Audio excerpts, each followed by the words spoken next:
하나님께서 나그네의 모습으로 지나가실 때에 아브라함은요, 정말 그야말로 나그네를 대접하는 선한 마음으로 하나님을 자신의 장막으로 모셔드려서 그래서 정성껏 대접을 했습니다.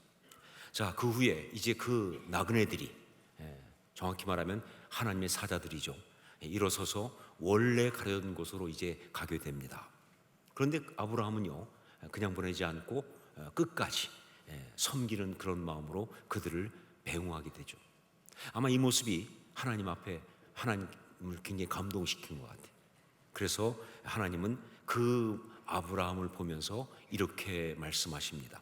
17절 말씀을 함께 읽겠습니다. 17절 같이 읽습니다.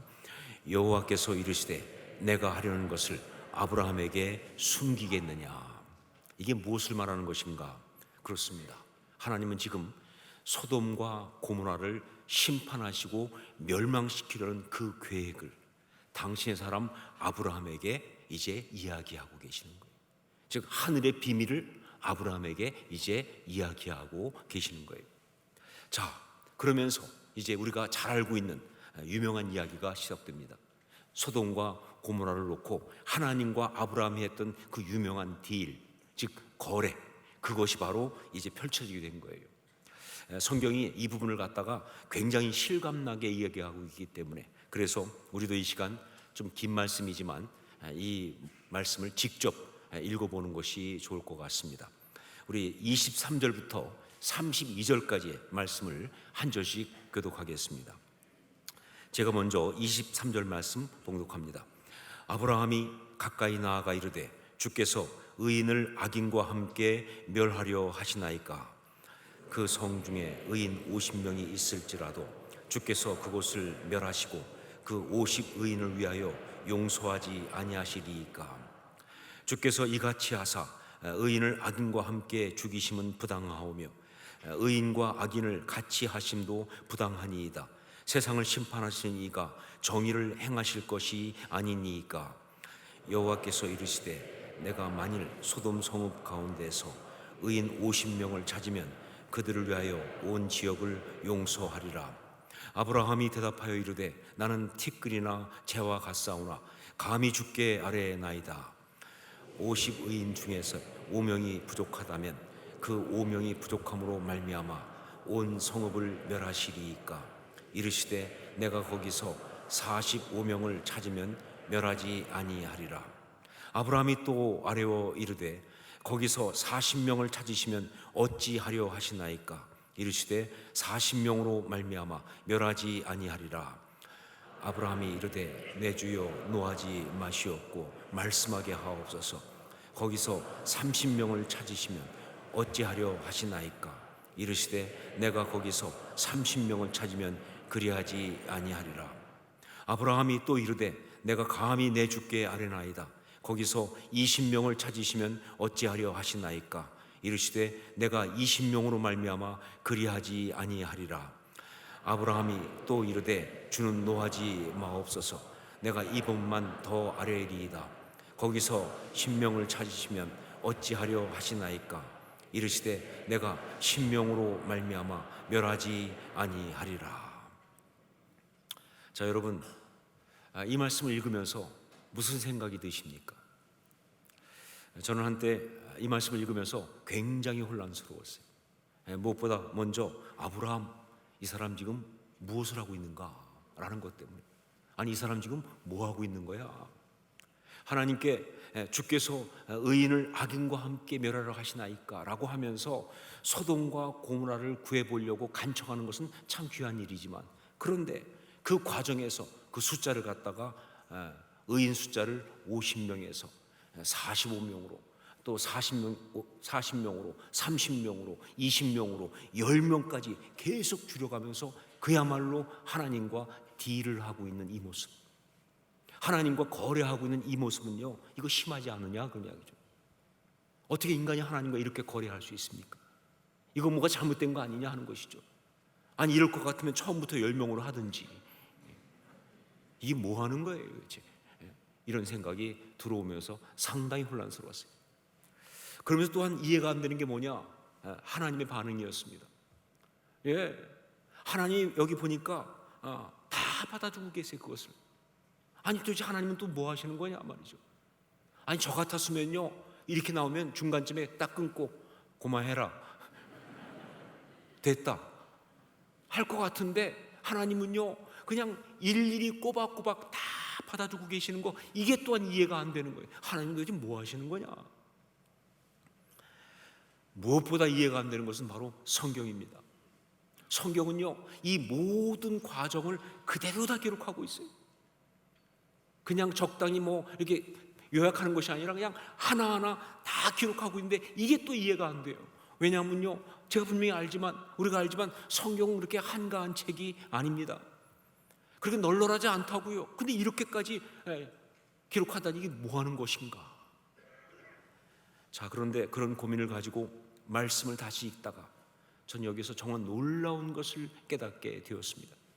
그것은 바로 뭐냐, 이것은 중보기도이다라는 사실이었어요. 이것은 중보기도이다. 그렇습니다. 지금 아브라함은요 딜을 하고 있는 것이 아니라 중보기도를 하고 있는 거였어요. 하나님하고 어떤 거래를 하고 있는 것이 아니라 중보기도를 하고 있는 거예요. 소돔과 고모라를 위하여, 더 정확하게 말하면 그 가운데 있는 자기 조카 롯을 위하여 중보기도를 하고 있는 것이다. 그러니까 아브라함이 의인 50명이 있으면 어떻게 하시겠습니까? 자신이 없으니까 45명이 있으면 어떻게 하시겠습니까? 40명이 있으면 어떻게 하시겠습니까? 30명이 있으면, 20명이 있으면, 10명이 있으면 어떻게 하시겠습니까? 라고 말하고 있는 것은 사실은 뭐라고 말하고 있는 것이냐?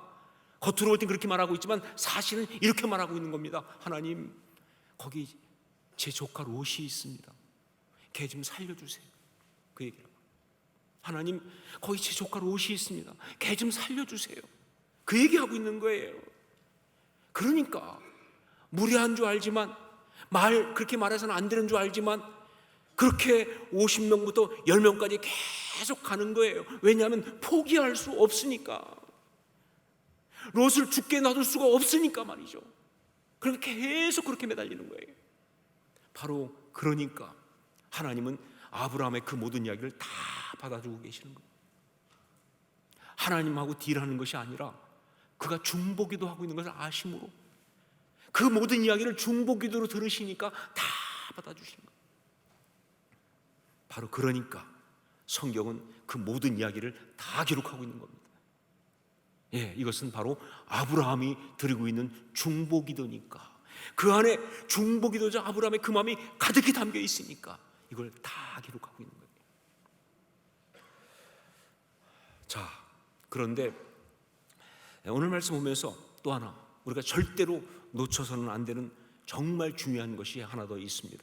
그건 바로 뭐냐, 소돔과 고모라를 위해서, 아니 조카 롯을 위해서 이렇게 중보기도하고 있는 아브라함의 이 모습이 사실은 뭐냐, 이게 바로 하나님이 아브라함에게 주신 그 언약 가운데 가장 핵심이라고 말할 수 있는 너는 복이 될지라, 바로 그 축복을 지금 그가 성취하고 있다는 그 사실입니다.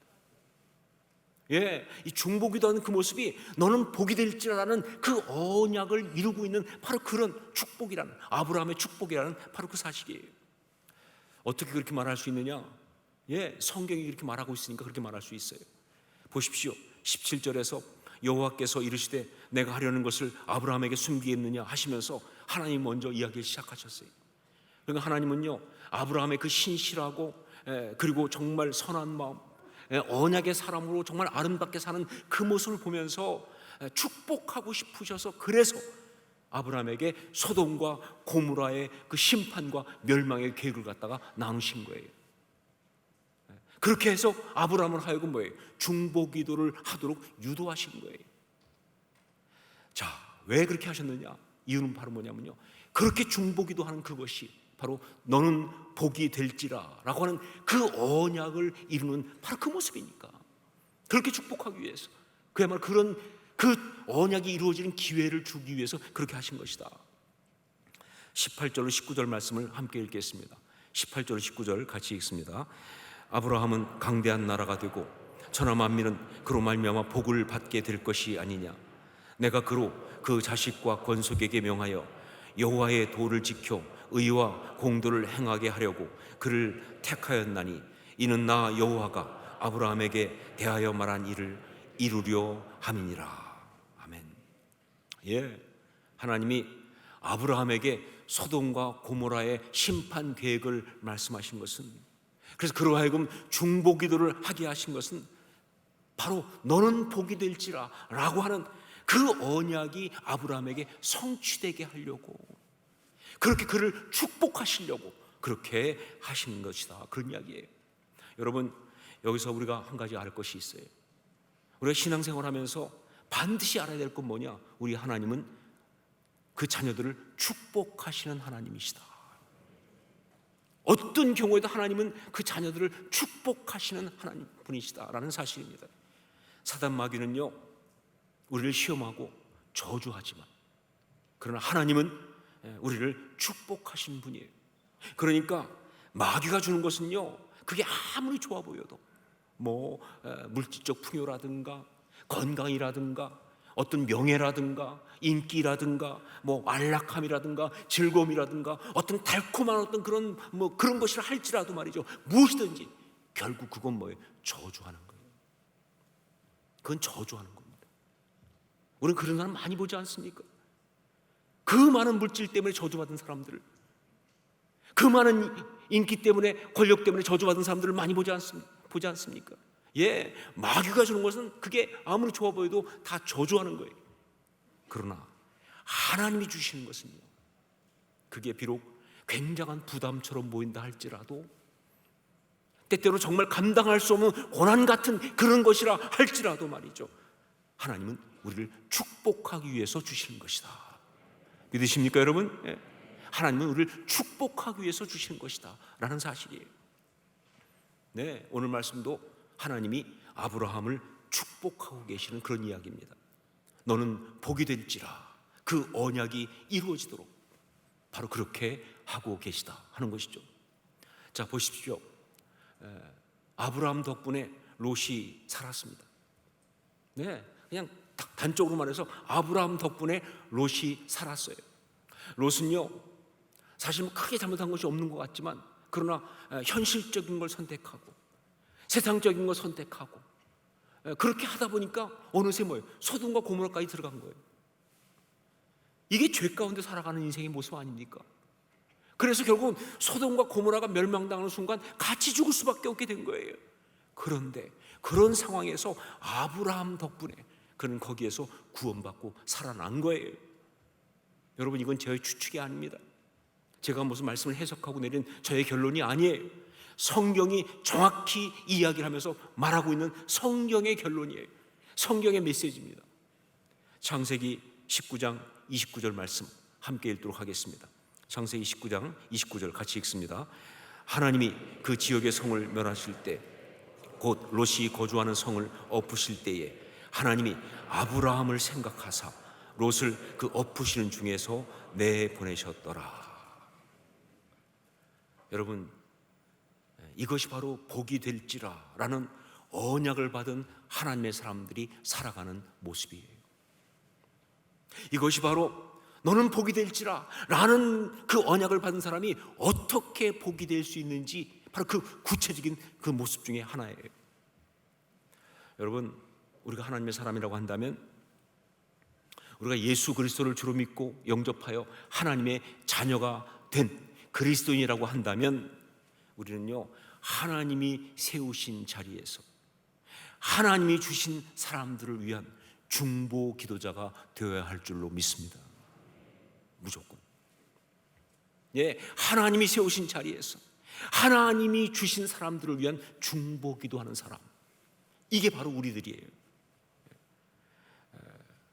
우리 때문에, 우리 가족이, 우리 때문에 우리 직장 동료가, 우리 이웃이, 이 민족이 구원을 받는 그런 역사가 있어야 되고요, 복을 받는 그런 역사가 있어야 되는 거예요. 왜냐하면 우리는 바로 너는 복이 될지라라는 언약을 받은 사람이니까. 그리고 너는 복이 될지라는 그 언약을 성취하는 그런 축복을 누리고 있는 그런 사람들이니까 말이죠. 우리 때문에 그들이 모두 복을 받아야 되는 거예요. 여러분, 중보 기도자가 되십시오. 하나님이 주신 사람들을 위하여 쉬지 않고 기도하는 중보 기도자가 될 수 있기를 주의 이름으로 축원합니다. 이거는요, 바로 우리가 정말 이 땅을 살아가면서 너는 복이 될지라 라는 하나님의 언약을 이루는 복된 삶을 살기 위한 가장 중요한 바로 그런 거예요. 예, 어떤 것보다 우리가 너는 복이 될지라 라고 하는 이 언약을 성취하는 그런 축복 가운데 살아가는 가장 중요한, 가장 확실한 그것이 바로 중보기도자로 살아가는 것이다. AD 332년에 북아프리카 타가스테라는 곳에서 모니카라고 하는 한 여자가 태어났습니다. 이 모니카의 부모는요, 굉장히 신앙이 좋은 분이었어요. 그래서 이 모니카는 어려서부터 정말 믿음 가운데 잘 양육받았습니다. 그러다 보니까 정말 이 신앙이 좋아서, 그래서 자신도 그렇고 주변 사람도 그렇고 다들 뭐라고 말하냐면, 모니카 너는 처녀로 수도자가 되어라. 그래서 처녀로 수도사가 돼가지고 하나님 주님을 섬기는 그런 삶을 살라고 이야기할 정도였어요. 자, 그런데 현실은 좀 그러지 못했습니다. 특별히 이 집이 너무 경제적으로 어려웠어요. 그러다 보니까 어쩔 수 없이 믿지 않는 로마 귀족 출신 부잣집에 시집을 갈 수밖에 없는 거예요. 자, 그런데 모니카는요, 그 상황을 갖다가 뭐 절망으로 받지 않았어요. 하나님의 부르심으로 받았습니다. 그래서 정말 순종하고 그렇게 시집을 간 거예요. 그래서 만난 남편이 파트리치오라고 하는 나이가 많은 사람이에요. 자기보다 2배가 많은 그런 남자와 결혼을 합니다. 그런데 이게 쉽지 않아요. 특히 뭐 지금도 그렇지만 그때도 이 시어머니가 문제예요. 이 파트리치오의 그 어머니가 아주 고약한 시어머니가 가지고 얼마나 힘들게 하는지 말이죠. 또 남편도 그렇고 무례하고, 일단 무엇보다 신앙이 없고, 그 다음에 가치관이 안 맞아. 그러니까 정말 힘들게 하는 거죠. 그래서 정말 어려운 시간을 보냈는데, 하지만 이 모니카는요, 사명이 있잖아요. 거기서 중보기도를 시작합니다. 시어머니를 위해서, 남편을 위해서 정말 열심히 중보기도를 하는데, 정말 그렇게 열심히 기도하니까 하나님께서 역사하셔가지고 먼저 시어머니가 믿기 시작합니다. 그 며느리 때문에. 뭐 지금도 그런 분이 우리 교회도 많이 있는데, 며느리 때문에 시어머니가 믿기 시작하는 거예요. 그리고 결국은 뭐예요? 16년 만에, 죽기 1년 전에 남편도 믿게 됩니다. 남편도 믿고 세례받고 아주 신앙 가운데 있으면서 그렇게 가게 되는 거예요. 16년 만에. 자, 그런데 이게 끝이 아닙니다. 우리가 참 신앙생활하면서 느끼지만, 하나 지나가고 나면 끝이 아니죠. 또 오죠, 그렇죠? 끝이 아니에요. 이번에는 남편이 예수를 믿고 그리스도인이 된 바로 그때, 이번에는 아들 어거스틴이 속을 썩이기 시작하는 거예요.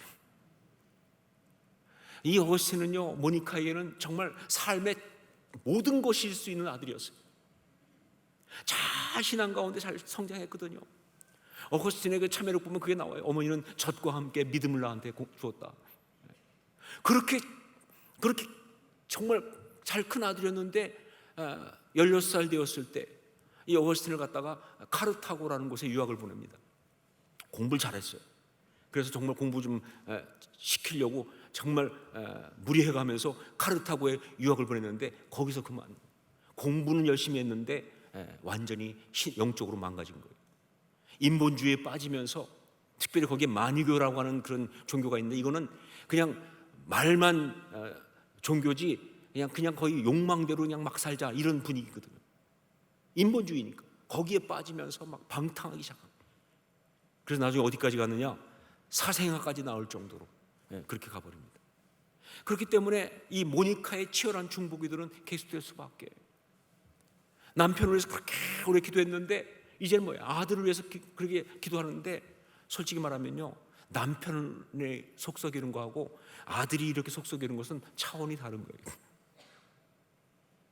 이건 정말 더 견딜 수가 없는, 얼마나 힘들었는지 말이죠. 그랬을 때 그 모니카가 얼마나 힘들었는지, 그러면서도 얼마나 치열하게 기도했는지를 보여주는 유명한 일화가 하나 있죠.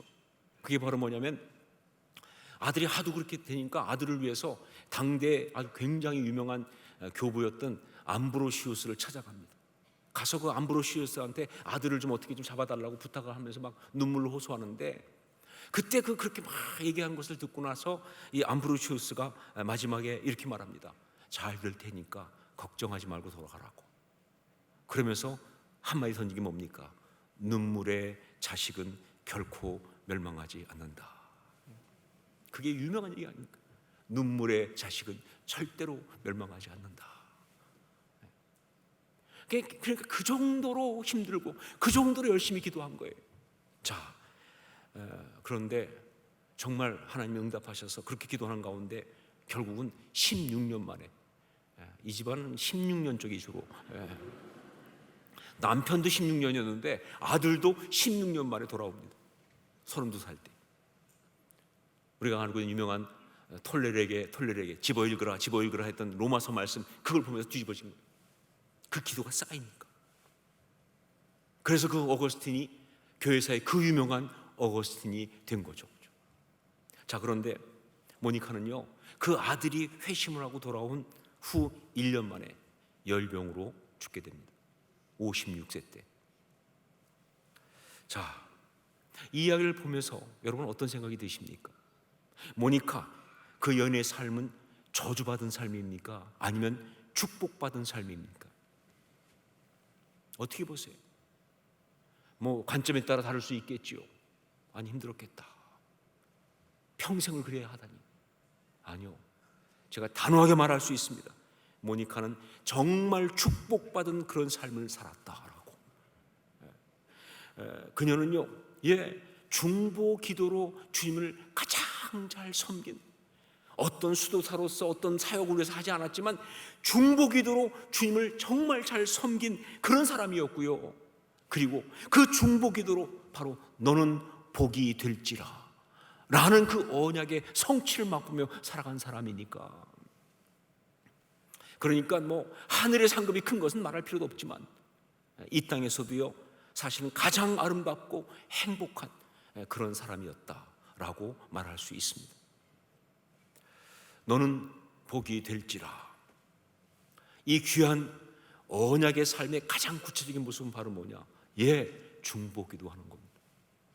하나님이 세우신 자리에서 하나님이 주신 사람들을 위해서 중보기도 하는 거예요. 정말 쉬지 않고 기도하는 것, 그것이 바로 이 복이 되는 가장 아름다운 구체적인 모습인 거예요. 언약이 그렇게 이루어지는 것이다. 사랑하는 여러분, 아브라함처럼 그리고 모니카처럼 너는 복이 될지라, 그 언약을 중보기도 하는 가운데 이루는, 그래서 정말 이 땅 가운데서 아름답게 살아가는 주의 사람들 다 될 수 있기를 주의 이름으로 축원합니다.